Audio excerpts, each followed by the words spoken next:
بن ایما کی صاحبزادی بیوہ ہو کے آ گئی، بچے ساتھ تھے، سرے راہ جناب عمر سے ملی اور مل کے کہنے لگی حضور میں اس صحابی کی بیٹی ہوں جنہوں نے احد والے دن اپنے بیٹے کے ساتھ مل کے معاشرہ کیا تھا، بچے میرے یتیم ہو گئے ہیں، میں بیوہ ہوں۔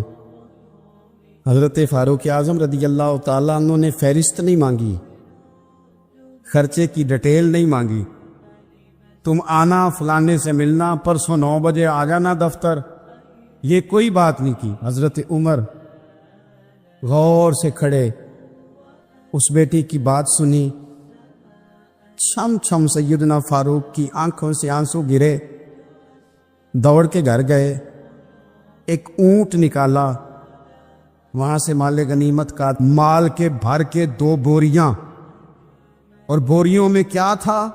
چاندی بھی تھی، نقدی پیسے بھی تھے، کچھ ضرورت کا سامان بھی تھا، غلہ بھی تھا۔ 2 بوریاں بھر کے اونٹ پہ رکھ کے کھول، لگام اس بیٹی کے ہاتھ میں تھما کے کا پتر سامان بھی تیرا ہے، اونٹ بھی تیرا ہے، اور یہ نہ سمجھنا یہی کچھ تجھے دیا ہے، جب یہ ختم ہوگا تو رب تیرے لیے اور بندوبست فرمائے گا۔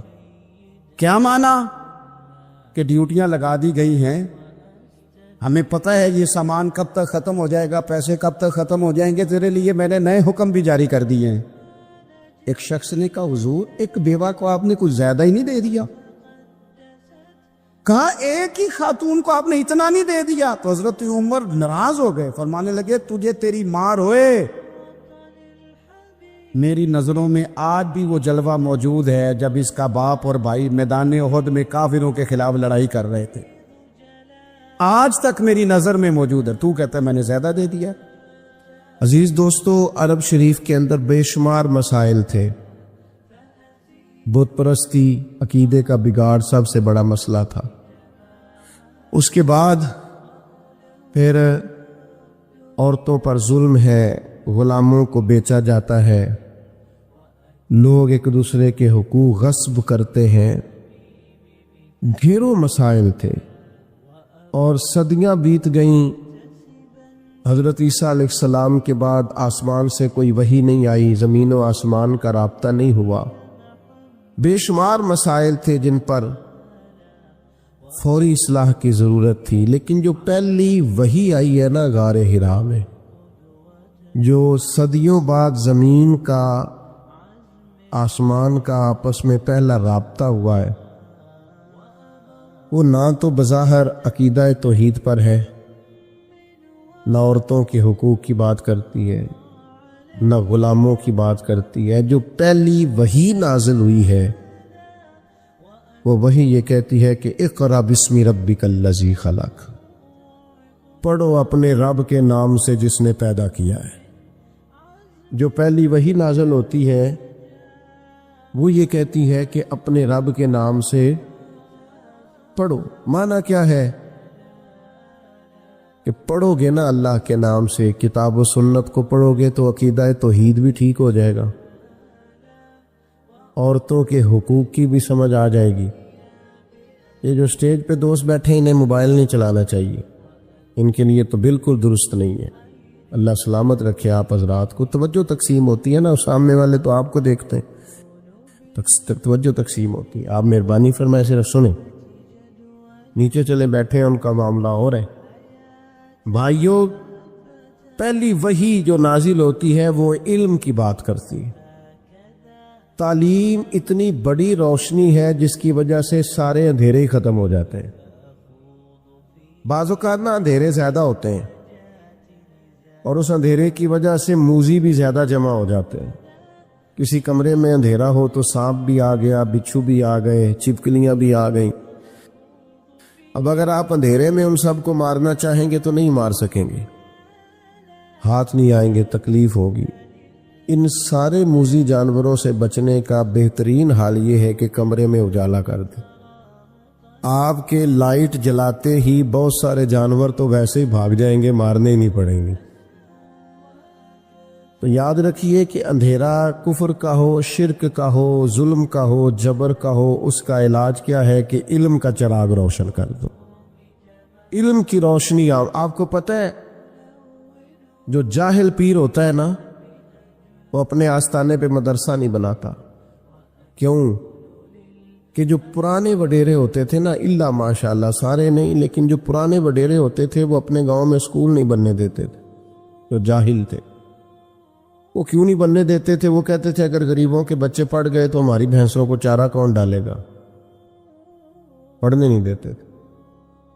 جاہل پیر اپنے آستانے پر مدرسہ نہیں بننے دیتا، اس کو پتا ہوتا ہے اگر یہ بچے پڑھ گئے تو مجھے پیر کون مانے گا، میرا تو سودا ہی جہالت کی وجہ سے بکتا ہے. اگر یہ پڑھ گئے تو پھر مجھے تھوڑی مانیں گے، ان کو سمجھ آ جائے گی کتاب و سنت کیا کہتی ہے. علم کی روشنی، کتاب و سنت کا علم، یہ آپ کو باطنی طور پر توانا کرتا. یہ دور آیا ہے لوگ موٹیویٹ ہونا چاہتے ہیں، اس کے لیے موٹیویشنل اسپیکرز کے پاس جاتے ہیں کہ مجھے قائل کر دیا جائے.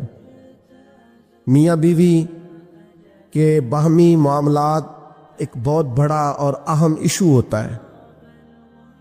آپ کو پتہ ہے کسی گھر کے اندر گھر بھی کشادہ ہو اور اولاد بھی ہو، ساری نعمتیں موجود ہوں، لیکن میاں بیوی کا پیار نہ ہو، اس گھر میں رہا نہیں جا سکتا. ساری آسانیوں کے باوجود اس گھر میں اذیت ہوتی. اب اس پر کتابیں لکھی جاتی ہیں، اب تو باقاعدہ سیشن ہونے لگے ہیں، لوگ موٹیویٹ ہوتے ہیں کہ حقوق کا پتہ چلے، ایک دوسرے کے ساتھ گزارا کیسے کرنا ہے. میں کہتا ہوں آپ ساری تعلیمات چھوڑیں، قرآن و سنت سے فیض لیں، آپ کا سینہ روشن کر دے گا. ایک جملہ قرآن مجید کا، ہن لباس لکم وانتم لباس لہن، مرد عورت کا لباس ہے، عورت مرد کا لباس ہے. یہ ایک جملہ قرآن مجید کا، صرف ایک، مرد عورت کا لباس ہے اور عورت، یہ صرف ایک جملہ سمجھ میں آ جائے نا، آپ کبھی غور کریں تو آپ کو اندازہ ہوگا.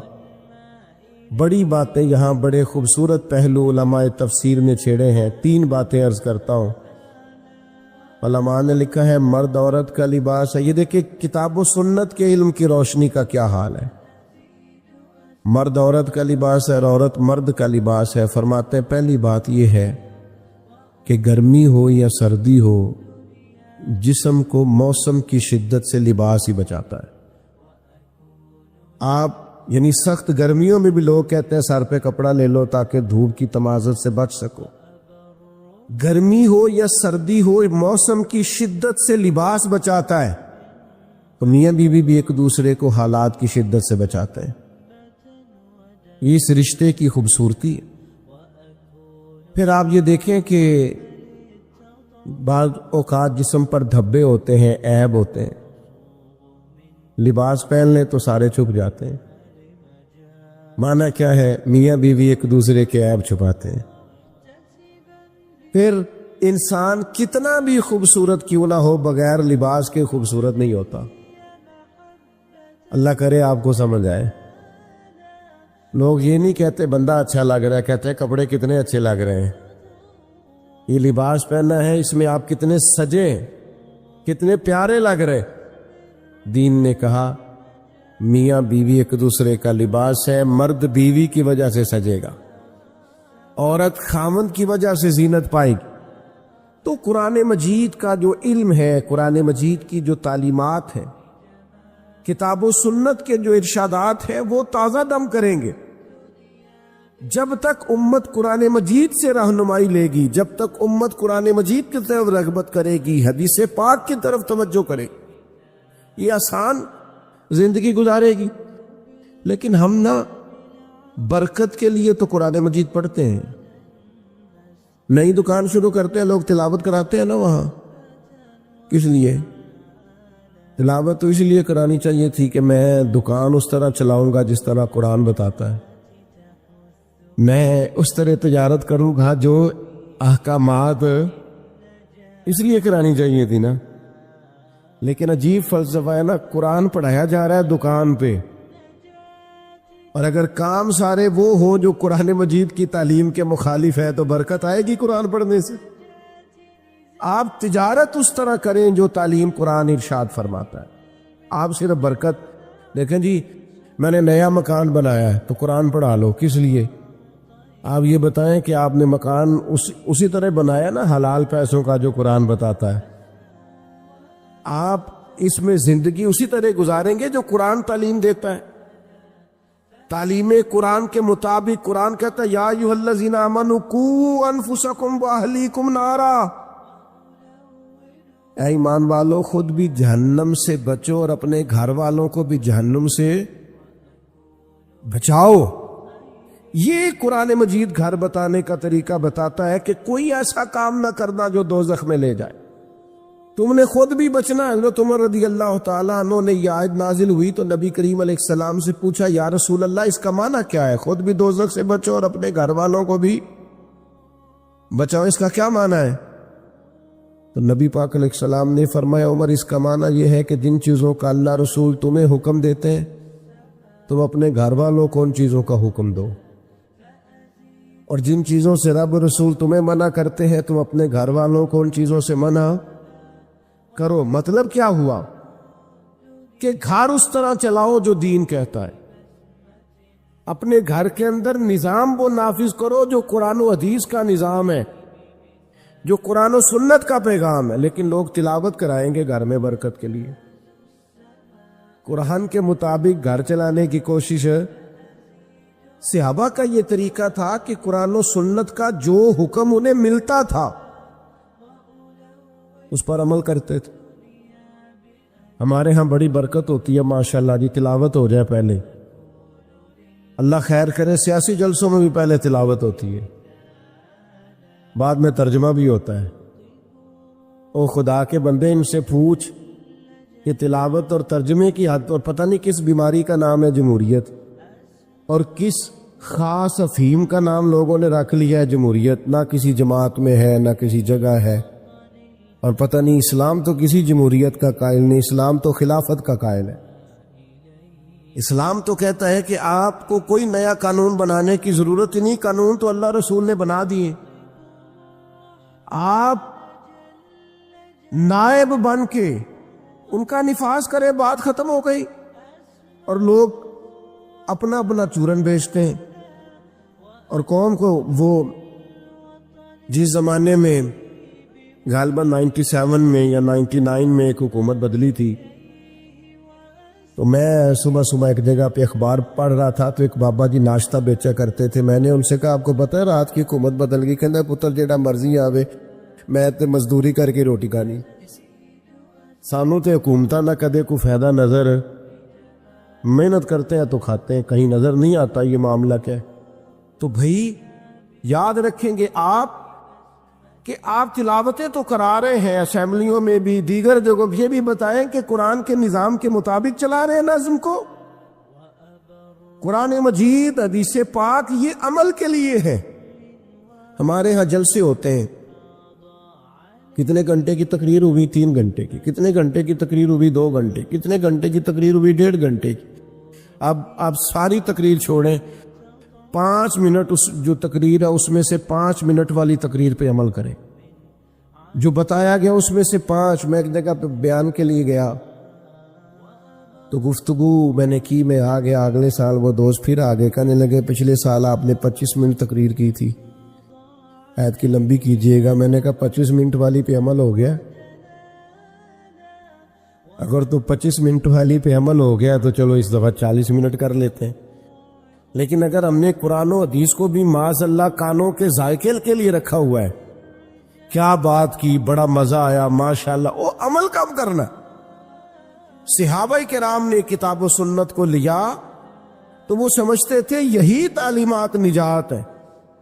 جو حکم آیا عمل کیا. اللہ نے فرمایا لن تنالوا البر حتى تنفقوا مما تحبون، تم ہرگز بھلائی کو نہیں پہنچو گے جب تک اپنی پیاری چیز خرچ نہ کرو. آیا بل اللہ مولاکم، فرمایا بلکہ اللہ تمہارا مولا ہے. وَهُوَ خَيْرُ النَّاصِرِينَ، اور وہ بہترین مددگار ہے. وہ جو رب تمہارا مولا ہے وہ بہترین مددگار ہے. اور اگر وہ مدد کرے تمہاری سورہ آل عمران میں آگے جا کے ارشاد فرمایا اگر اللہ مدد کرے تو پھر تم پر کوئی غالب نہیں آ سکتا، اور اگر وہ تمہاری مدد چھوڑ دے تو پھر کوئی تمہاری مدد کر سکتا؟ کوئی مدد نہیں کر سکتا۔ بدر کی جنگ بھی اور فتح مکہ بھی رمضان المبارک میں ہوا ہے۔ میں دونوں پر غور کر رہا تھا تو ایک نیا مضمون میرے ذہن میں آنے لگا۔ بدر کی جو جنگ ہے اس میں بھی ایک عجیب انقلاب آیا ہے کہ 313 نے 1000 سے مقابلہ کیا، اور جن 1000 سے مقابلہ کیا وہ اسلحے سے لیس تھے، اور یہ جو 313 ہیں ان کے پاس 6 زرہیں، 8 تلواریں، چند گھوڑے، لیکن اللہ نے کامیابی دی تو خود رب نے بیان کیا کس طرح دی۔ فرمایا وَلَقَدْ نَصَرَكُمُ اللَّهُ بِبَدْرٍ وَأَنْتُمْ أَذِلَّةٌ، وہ کامیابی اس طرح ملی ہے کہ رب نے تمہاری مدد کی تھی، تم تو کمزور تھے، اللہ نے بدر میں تمہاری مدد کی، تم جیت گئے۔ وَلَقَدْ نَصَرَكُمُ اللَّهُ بِبَدْرٍ وَأَنْتُمْ أَذِلَّةٌ، اللہ نے بدر میں تمہاری مدد کی، تم تو کمزور تھے۔ پھر فتح مکہ نصیب ہوئی تو اس میں بھی بہترین منصوبہ بندی نبی پاک علیہ السلام نے فرمائی، بہترین حکمت عملی حضور نے اپنائی، لیکن ہمیں جو اللہ رسول نے بات سمجھائی وہ کیا ہے؟ اذا جاء نصر اللہ والفتح، فرمایا جب اللہ کی مدد آئی اور فتح نصیب ہو گئی۔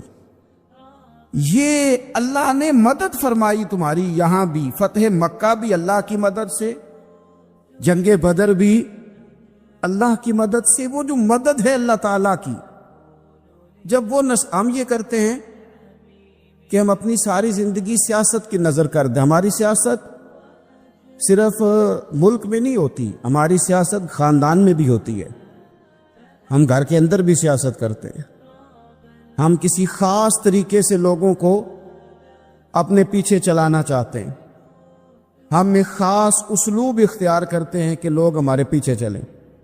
اس کا نقصان ہمیں یہ ہوتا ہے کہ سیاست جو ہوتی ہے یہ شطرنج کے پھیر پھیر کی طرح ہوتی ہے، تو اس کے راز بڑی جلدی کھلنے لگ جاتے ہیں، پتہ چل جاتا ہے کہ بندہ مخلص نہیں تھا، سیاست کر رہا تھا، طریقے سلیقے سے اس نے جوڑ کے رکھا ہوا تھا۔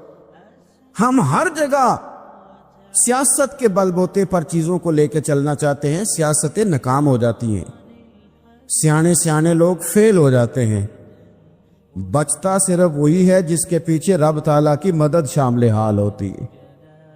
اپنی زندگی کے اندر ہم جو کچھ بھی کر رہے ہیں، جس شعبے سے بھی ہمارا تعلق ہے، آج ہم نے اس بات پہ غور کرنا ہے کہ پہلے تو یہ غور کر لیں کہ جو کام ہم کر رہے ہیں کیا وہ کام ایسا ہے کہ اس میں اللہ کی مدد ہمیں ملے گی؟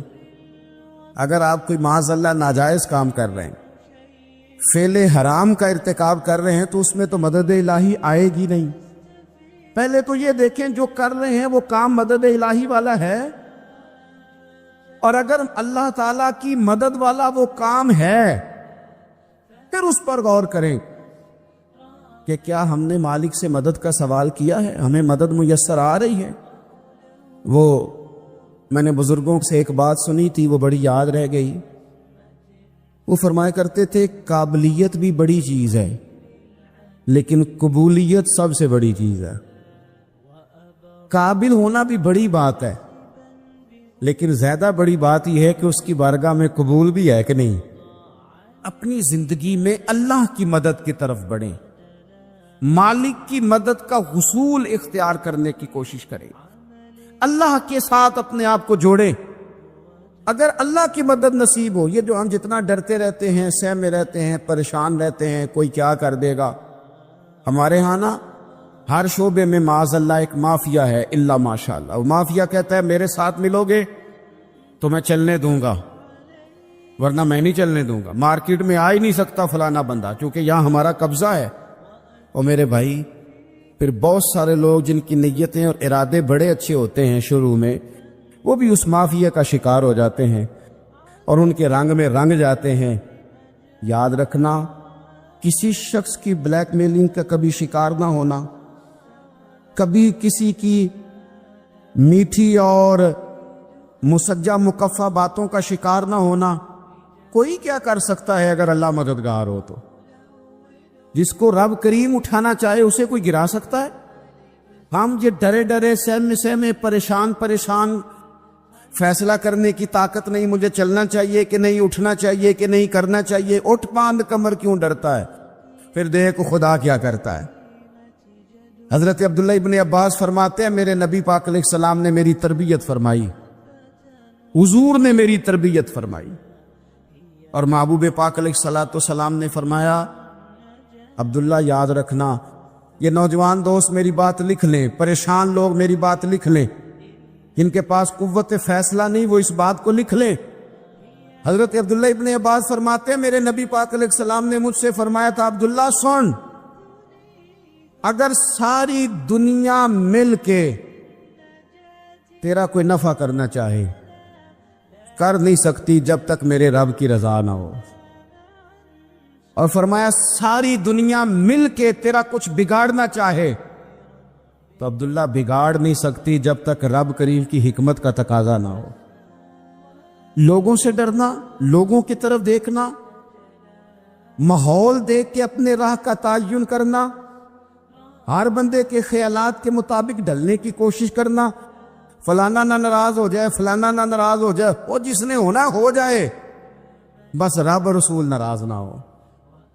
اپنی زندگی میں اپنے مالک کو مولا جان کے، بل اللہ مولاکم، اللہ تمہارا مولا ہے، وَهُوَ خَيْرُ النَّاصِرِينَ، وہ بہترین مددگار ہے۔ توجہ جب بھی کریں رب کی جانب کریں، اپنے دل کا قبلہ درست رکھیں، سوچوں کے زاویے سیدھے رکھیں۔ میرے بھائی، مالک جب بندوبست کر دے نا، جب مالک بندوبست کر دے پھر ایسا بندوبست کرتا ہے کہ لوگوں کے پاس نا چارہ نہیں رہتا۔ حضرت مریم رضی اللہ تعالی عنہا پاک باز تھی، مسجد میں رہی تھی، پر مالک کی حکمت کے تقاضے بڑے عجیب ہیں نا۔ پھر جناب مریم کو اللہ تعالیٰ نے بغیر شوہر کے اولاد عطا کر دی۔ یہ بات یہ ایسی تھی، کسی نے کہا تھا کہ مخلوق تو فنکار ہے اس درجہ کے پل بھر میں سنگے در کعبہ سے بھی اصنام تراشے، تم کون ہو کیا چیز ہے داغے کبابی، لوگوں نے تو مریم پہ بھی الزام تراشے۔ تو لوگوں نے کہا کدھر سے لے آئی بچہ، تیرا باپ تو ایسا نہیں تھا، کہاں سے لے آئی؟ اللہ کرے میں آپ کو سمجھا سکوں، ذرا اپنے آپ کو وہاں کھڑا کریں کہ ایک پاک باز عورت، پاک باپ کی بیٹی، طیب ماں کی بیٹی، اور اللہ کے گھر میں پرورش پانے والی خاتون، ایک وہ وقت اور ایک یہ وقت کہ اس عورت کو کٹہرے میں کھڑا کر کے پوچھا جا رہا ہے کہ معاذ اللہ تیری گود میں بچہ جائز نہیں ہے، کہاں سے لائی ہے؟ اب خود سے صفائیاں بندہ کتنی کو دے، کتنی کو وضاحتیں کرے۔ اور میں نے تو اپنی زندگی میں دیکھا ہے زیادہ وضاحت دینے والے کو بھی لوگ جھوٹا سمجھنے لگ جاتے ہیں، زیادہ وضاحت دینے پر بھی لوگ کمزوری کا اظہار سمجھتے ہیں کہ کمزور پڑ گیا۔ آپ صلح کی کوشش کرتے ہیں، سامنے والا بزدل سمجھ لیتا ہے، زیادہ وضاحتیں بھی کمزور کر دیتی ہیں۔ اب حضرت مریم کو کٹہرے میں کھڑا کر کے کہا بچہ کس کا ہے؟ تو پھر خدا بندوبست جب کرے، اللہ جب مددگار ہو، تو پھر حضرت مریم کی گواہی درختوں سے نہیں دلوائی، اس نے پتوں سے نہیں دلوائی، پھر فرشتے نہیں بھیجے۔ حضرت مریم کہنے لگی مجھ سے نہ پوچھو، وہ جو پنگوڑے میں ہے اسی سے پوچھ لو، ان سے پوچھو نا، وہ کون ہے پوچھ لو، ان سے کر لو سوال۔ انہوں نے کہا پنگوڑے میں چند دنوں کا بچہ یہ جواب دے گا؟ مددگار تھا رب، ان کی برات کا اعلان کرنا تھا مالک نے، اور جب مالک اعلان کر دے، جب مالک تیری صفائی دینا چاہے، جب مالک تجھے دنیا کے سامنے نکھارنا چاہے، تو پنگوڑے میں لیٹے حضرت عیسیٰ بول کے کہنے لگے انی عبد اللہ آتانی الکتاب، فرمایا میں اللہ کا بندہ ہوں، رب نے مجھے کتاب عطا کر کے نبی بنا کے دنیا میں بھیجا ہے، میں اللہ کا بندہ ہوں، کتاب لے کے آیا ہوں، نبی بن کے آیا ہوں۔ پھر پنگوڑے سے اعلان ہو گیا۔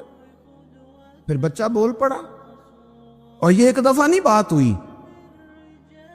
یہ بنی اسرائیل میں ایک جریج نام کے شخص بھی تھے جو نماز پڑھ رہے تھے. بعض نے لکھا ہے نفل نماز تھی. اماں نے پکارا تو آئے نہیں, تو ماں کے منہ سے نکل گیا تو اتنی دیر تک مرے گا نہیں جب تک کسی بے حیا عورت کا منہ نہ دیکھ لے. وہ عبادت گزار تھے لیکن لوگوں نے ان کی عبادت, ریاضت, پرہیزگاری کو نہیں دیکھا. بس ایک عورت کو بھیج کے الزام لگوا دیا. وہ عورت آیا جایا کرتی تھی, اب آ جاتی ہیں عورتیں, مسئلہ پوچھنے کی نیت سے بھی آ جاتی ہیں. ماحول میں کچھ جگہ ایسی بھی ہیں جہاں عورتیں دم کرانے کے بہانے آ جاتی ہیں. وہ خاتون آتی جاتی تھی. اس خانقاہ پہ, آستانے پہ یہ بخاری میں موجود ہے. اور اس نے کہا میری گود میں جو بچہ ہے یہ انہی کا ہے. مجھے بتائیں کیسے بندہ وضاحت دے. حالات خراب ہو گئے, لوگ کٹیا جلانے لگے, ماحول اور طرح کا بن گیا. میرے نبی پاک علیہ الصلوۃ والسلام فرماتے ہیں پھر اس رب کے بندے نے کہا مالک تو کریم ہے, تیری مشیت کا تقاضا آیا جو میری ماں نے جملے بولے تھے, پر اب میں وضاحت دینے کے قابل نہیں رہا. اب تو ہی کرم کرے گا تو دروازہ کھلے گا. تو وہ چند دنوں کا بچہ پنگوڑے میں بول کے کہنے لگا میں اس درویش کا نہیں, میں تو فلانے چرواہے کا بچہ ہوں, وہ جو بکریاں چراتا ہے. رب کی مدد کو پکارے, اپنے ساتھ اپنے مالک کی مدد کو شامل کریں, تھوڑے رزق پر بھی گزارا اچھا ہونے لگ جائے گا. سارے لوگ آپ کو گرانے کی تدبیریں کر رہے ہوں گے اور مالک آپ کو عزتیں عطا فرما دے گا. اس کی بارگاہ سے حکمت کا تقاضا اور ہو جائے گا.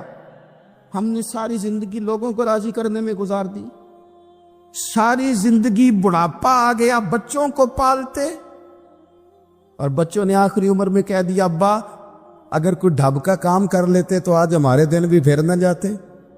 ساری زندگی گزار دی بہن بھائیوں کو راضی کرنے میں, ساری زندگی گزار دی ذمہ داریاں اٹھانے میں.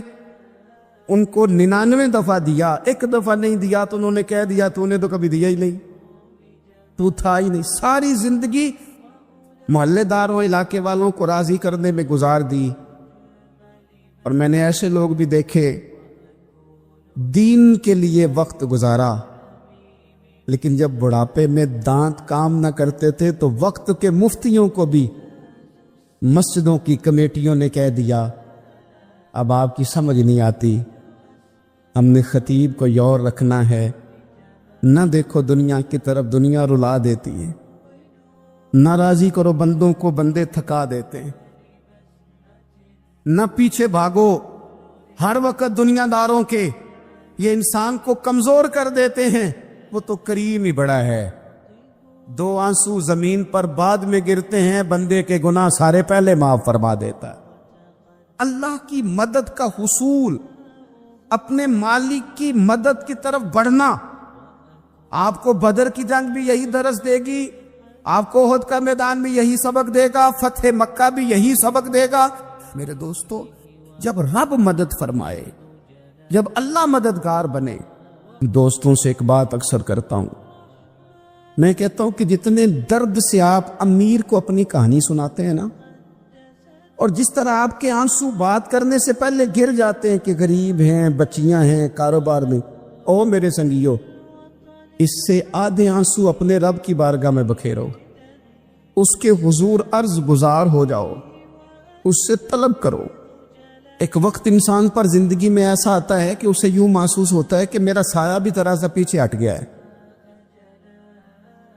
اسے یوں لگتا ہے کہ میں کسی سہارے پہ ہاتھ ڈالتا ہوں تو وہ بھاگ جاتا ہے مجھ سے.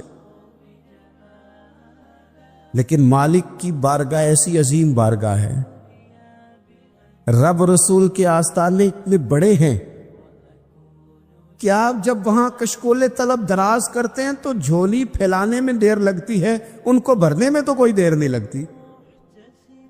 ہم نے اپنا سوچ کا قبلہ ہی دنیا کو بنا لیا. یہ جو اللہ والوں کی مدد ہے یہ تو اللہ ہی کی مدد ہے, لیکن یہ جو سیٹھوں کی طرف توجہ کرنا, نوابوں کی طرف توجہ کرنا, دنیا داروں کی طرف توجہ کرنا, اور اپنا مزاج اس طرح کا بنا لینا، یارو گردن کو جھکا دیتا ہے خیرات کا پتھر، جہاں میں مانگنے والوں کے سر کبھی اونچے نہیں ہوتے۔ اور اقبال کہتے ہیں غیرت ہے بڑی چیز جہان تگ و دو میں، پہناتی ہے یہ فقر کو تاج سردارا۔ میں عرض کروں گا کہ اپنی آپ جب توجہ کا قبلہ اللہ رسول کو بنائیں گے تو رب فرماتے وَيَرْزُقْهُ مِنْ حَيْثُ لَا يَحْتَسِبُ، میں نہ تجھے وہاں سے رزق دوں گا جہاں سے کبھی تیرا گمان بھی نہیں کیا ہوگا کہ یہاں سے بھی مل سکتا ہے، تو نے سوچا بھی نہیں ہوگا۔ امام اعظم ابو حنیفہ کا زمانہ، ایک بادشاہ نے قسم کھا لی، اپنی بیوی سے کہنے لگا اگر تو چاند سے زیادہ خوبصورت نہ ہو تو تجھے 3 طلاقیں۔ اب مسئلہ بن گیا کدھر سے نکالیں؟ اب قرآن پاک میں یہ لفظ کہیں نہیں لکھا کہ عورت چاند سے زیادہ خوبصورت ہوتی ہے، کسی حدیث میں نہیں لکھا واضح طور پر کہ بی بی چاند سے زیادہ خوبصورت ہوتی۔ علماء کوفہ بیٹھ گئے، علماء بغداد بیٹھ گئے، علماء مصر بیٹھ گئے، بادشاہ تھا، اور پھر جو اس کی بیوی تھی وہ بھی ایک بادشاہ کی بیٹی تھی۔ اگر یہ طلاق ہو گئی تو 2 ملکوں کی جنگ چھڑ جائے گی، حالات خراب ہو جائے۔ علماء پریشان ہے کہ جائیں تو کدھر جائیں؟ لوگ پریشان ہوتے ہوتے امام اعظم کے پاس چلے گئے، کہنے لگے سارے مولوی کہتے ہیں طلاق ہو گئی، آپ بتائیں۔ امام صاحب کہنے لگے کوئی نہیں طلاق ہوئی۔ کہا کیوں؟ فرمانے لگے اللہ کا قرآن کہتا ہے لَقَدْ خَلَقْنَا الْإِنسَانَ فِي أَحْسَنِ تَقْوِيمٍ، اللہ فرماتا ہے میں نے سب سے حسین انسان کو پیدا فرمایا ہے۔ تو جب سب سے حسین انسان ہے تو چاند سے بھی زیادہ انسان ہی حسین ہے۔ فرمایا لہذا اس کی بیوی کو طلاق، مسئلہ تو قرآن پاک سے حل فرمایا نا، لیکن ہر آدمی کی وہاں تک رسائی ہو سکی، یہ فقاہت، یہ علم ہے، اور یہ اللہ سب کو عطا نہیں کرتا، یہ کسی کسی کا نصیبہ ہوتا ہے، کسی۔ اور ویسے ابھی اب تو لوگوں کو شوق ہے نا، ہر بندہ ہر کام کرنا چاہتا ہے، صحابہ یہ نہیں کرتے۔ حضرت عمر فاروق سے پیارا قرآن کوئی نہیں پڑھ سکتا، وہ 5 نمازوں کی امامت کرتے تھے، تراویحوں کی باری آتی تھی تو حضرت ابی بن کعب کو آگے کھڑا کرتے، فرماتے تھے تو پڑھا۔ حضرت جناب سیدنا عمر فاروق کو بھی بڑا اعلیٰ قرآن پڑھنا آتا تھا، لیکن جب اچھی قرات سننے کو دل کرتا تھا تو حضرت ابو سعید خدری کو بلاتے تھے، حضرت ابو موسیٰ اشعری کو بلاتے، ان سے سنتے۔ بھائی ہر آدمی دوڑ کے آگے بڑھ گیا ہے اور لوگوں کو بزرگوں کے خلاف اکساتا ہے، کہتا کوئی تقلید نہیں، ہمیں خود سمجھ میں آتی۔ خدا کے بندے، جب صحابہ کرام علیہم رضوان، صحابہ، حضرت عمر فاروق کا طریقہ یہ تھا جب کوئی بندہ مسئلہ پوچھتا تو کہتے علی کے پاس جاؤ، اس لیے کہ جو علم اللہ نے علی کو عطا فرمایا وہ کسی کے حصے میں نہیں آئے، جو علم اللہ نے، اور اس کی دلیل ان کی فقاہت ہے۔ ایک بی بی تھی، دائی تھی، وہ اس کے گھر میں بچے جنم لیتے تھے، بچے پیدا ہوتے، یہ دیکھیں علم جو ہوتا ہے نا وہ علم ہوتا ہے، فقاہت ہوتی ہے، اور یہ اللہ کی عطا ہے، یہ رب کی عطا ہے، جس کو چاہتا ہے عطا کر دیتا ہے۔ نہ اس میں حسد ہو سکتا ہے، نہ اس میں کوئی شخص کہہ سکتا ہے مجھے کیوں نہیں ملی۔ حضرت علی رضی اللہ تعالیٰ عنہ کا زمانہ ہے، ایک بی بی کا خیمہ تھا، جھونپڑی تھی، جیسے آج ہاسپٹل بنے ہوئے ہیں وہاں بچے پیدا ہوتے ہیں۔ ایک بی بی تھی، وہ دائی تھی، کام کرتی تھی یہ والا، اس کے گھر میں 2 کیس اکٹھے آ گئے،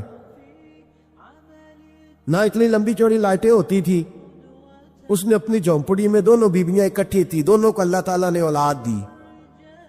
رات بڑی گہری تھی، اندھیرا بڑا سخت تھا، ایک کے گھر میں بچہ پیدا ہوا، دوسری کے گھر میں بچی پیدا ہوئی۔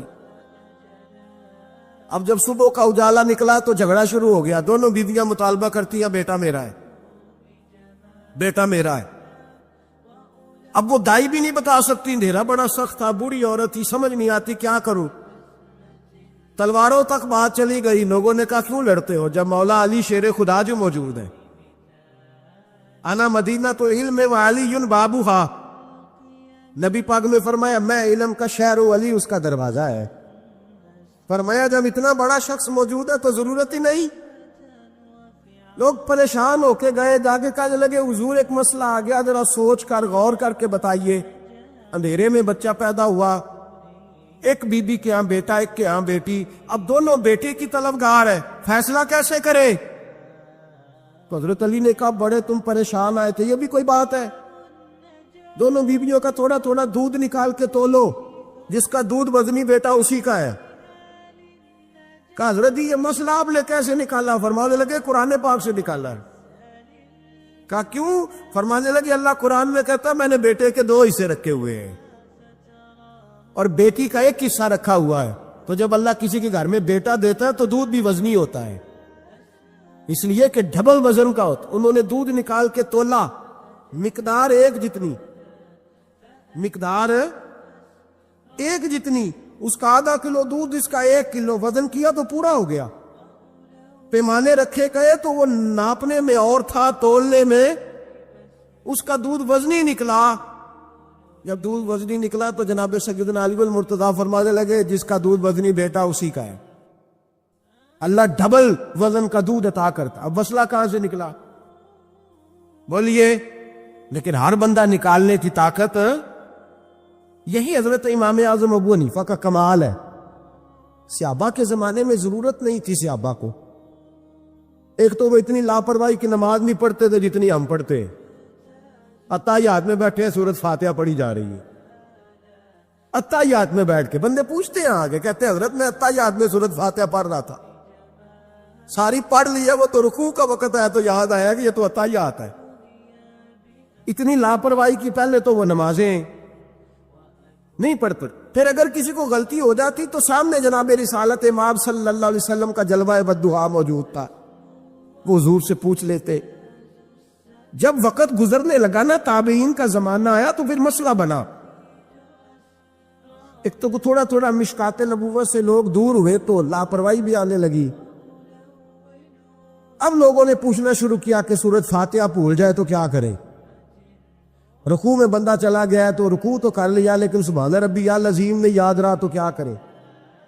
سجدے میں گیا سبحان ربی الاعلیٰ نہیں پڑھا تو کیا کرے؟ اب مسائل بنے، اب ضرورت ہوئی۔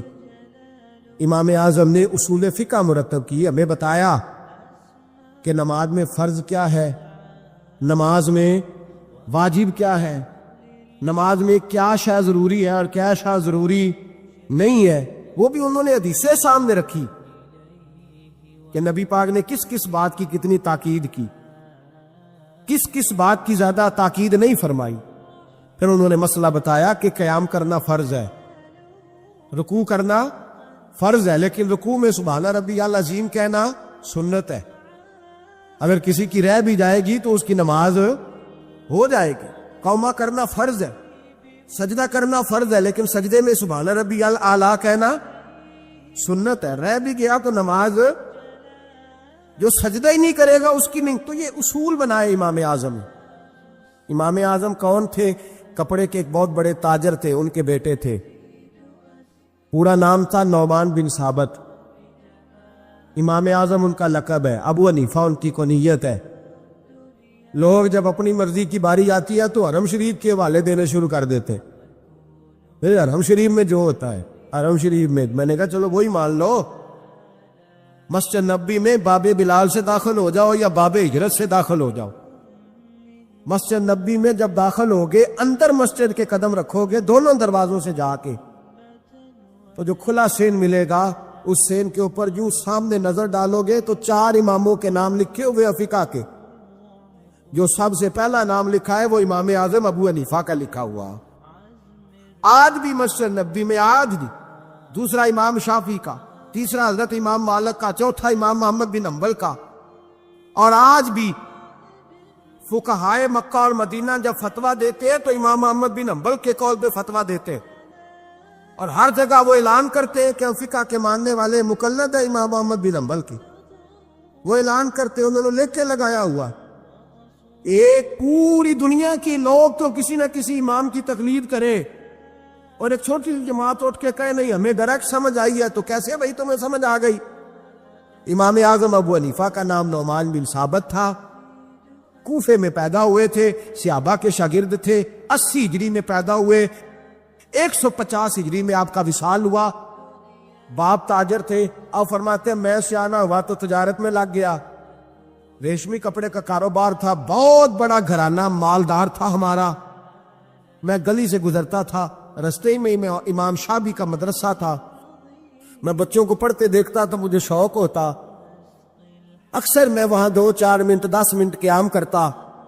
ایک دن امام شابی نے بلایا اور بلا کے فرمایا, بیٹے کیا کرتے ہو؟ میں نے کہا کپڑے کا کام کرتا ہوں. تو کہنے لگے تیرے چہرے میں بڑی چمک ہے, تیرے چہرے میں بڑی روشنی ہے, مجھے لگتا ہے میرا رب تجھ سے کوئی بڑا ہی کام لینے والا ہے. تو آ نہیں جاتا, پڑھ نہیں لیتا. اقبال کہتے ہیں اگر کوئی شعیب آئے میسر, شبانی سے کلیمی 2 قدم ہے. اللہ کرے کسی کو کوئی مل جائے, کسی کو کوئی بیٹھا ہوا مجھے دور دعا دیتا ہے. میں ڈوبتا ہوں پر سمندر اچھال دیتا ہے. اللہ کرے کوئی مل جائے. فرماتے ہیں امام شابی نے میری بات ہوئی تو میں حضرت حماد کے مدرسے میں داخل ہو گیا. امام حماد بہت بڑے مفتی تھے, سند بھی سن لے. امام اعظم شاگرد ہیں امام حماد کے, اور امام حماد شاگرد ہے حضرت ابراہیم نخعی کے. حضرت ابراہیم نخعی شاگرد ہے حضرت علقمہ کے, اور حضرت علقمہ شاگرد ہے حضرت عبداللہ ابن مسعود کے. اور حضرت عبداللہ بن مسعود وہ صحابی ہے جن کی ڈیوٹی تھی نبی پاک کا ڈنڈا مبارک کا سا اٹھانے کی اور حضور کے جوتے اٹھانے کی. ڈائریکٹ نبی پاک سے علم دین حاصل کیا کرتے. یہ سند ہے امام اعظم ابو حنیفہ کی. حضرت امام اعظم کہتے ہیں میں امام حماد کے مدرسے میں پڑھنے لگا. کئی سال رہ کے میں نے ان کے مدرسے میں علم حاصل کیا. جب میں فارغ ہوا تو میں نے کہا استاد جی میں کہاں مدرسہ بناؤں, میں کس مسجد میں بیٹھوں, میں کہاں جاؤں؟ کہتے ہیں میرے استاد اپنی کرسی سے اٹھے اور میرا بازو پکڑ کے اپنی جگہ پہ بٹھایا. کہنے لگے میں نے تجھے پڑھایا ہے لیکن رب نے تجھے بڑا ہی عطا کیا ہے, اب تو کہیں اور نہیں جائے گا, میری مسلک پر بیٹھ کر لوگوں کو پڑھایا کرے گا. امام اعظم ابو حنیفہ نے فقہ اور اصول کا علم وہاں سے حاصل کیا. فرماتے ہیں پھر میرے استاد نے میری ڈیوٹی لگائی. فرمانے لگے اب تو کسی ایسی جگہ جا جہاں سے تجھے تقوی کی روشنی ملے, کوئی مرشد تلاش کر. سہ نفل نمازاں پڑھیاں ظالم نفس نہ مردہ ہوں, اے بان فقیروں کسے نہیں مارے آئے ہوئے چور اندر دا ہوں. حضرت امام اعظم سن 80 ہجری میں کہتے ہیں 80 ہجری میں, آج سے 1400 سال پہلے 1350 سال پہلے امام اعظم کہہ رہے ہیں مجھے ضرورت تھی کہ میں جا کے کسی کے ہاتھ میں ہاتھ دوں تاکہ میں اس سے اصلاح لوں جو میرے قلب و نظر کو صحیح کرے. ہم تو سارے سیانے, ہمیں تو کسی کی ضرورت ہی نہیں. فرماتے ہیں میں اپنے استاد کے کہنے پر امام جعفر صادق کے پاس گیا. 2 سال امام جعفر صادق نے مجھے پریکٹیکل کرایا. جو علم میں نے امام حماد سے سیکھا تھا پر عمل کرنے کا طریقہ مجھے امام جعفر صادق نے سکھایا ہے. 2 سال, اور امام اعظم فرمایا کرتے تھے اگر وہ 2 سال نہ ہوتے تو میں ہلاک ہو جاتا, وہ 2 سال نہ ہوتے تو میں, فرماتے ان سے میں نے پڑھنا پڑھانا سیکھا. اور امام جعفر صادق رات کو مجھے ساتھ کھڑا کرتے اور ساری رات نفل پڑھاتے, وہ میری تربیت کرتے. وہ علم تو میرے اندر تھا لیکن عاجزی, تقوی, پرہیزگاری, عبادت, قرآن سے پیار, یہ مجھے امام جعفر صادق نے سکھایا. امام اعظم ابو حنیفہ بہت بڑے فقیہ بنے, پھر مدرسہ بنایا, پھر خانقاہ بنائی. پھر امام صاحب رحمۃ اللہ علیہ نے ساری زندگی رسول اللہ صلی اللہ علیہ وسلم کے دین کا پیغام دیا. ایسا بھی وقت آتا ایک آیت شروع کرتے تو ساری رات وہ آیت ہی پڑھتے رہتے, ساری رات علم پڑھایا, لوگوں سے پیار کیا, خلوص بانٹا. بہت بڑے مالدار تھے. ایک بہت بڑا نام ہے امام ابو مالک کا. یہ اتنے بڑے شخص ہیں کہ ہارون رشید نے انہیں قاضی القضاء بنایا تھا, چیف جسٹس بنایا. حضرت امام مالک کہتے ہیں میں غریب کا بیٹا تھا. اکثر دین پڑھنے والے غریبوں کے بیٹے ہوتے, امیروں کے بچے ایف ایس سی پڑھتے ہیں, بی ایس سی پڑھتے ہیں, ٹیکنالوجی پڑھتے ہیں. غریبوں کے بچے دین پڑھتے ہیں, اور پھر امیروں کو ممبریاں ملتی ہیں, غریبوں کے بچوں کو اللہ ممبر عطا فرماتا ہے.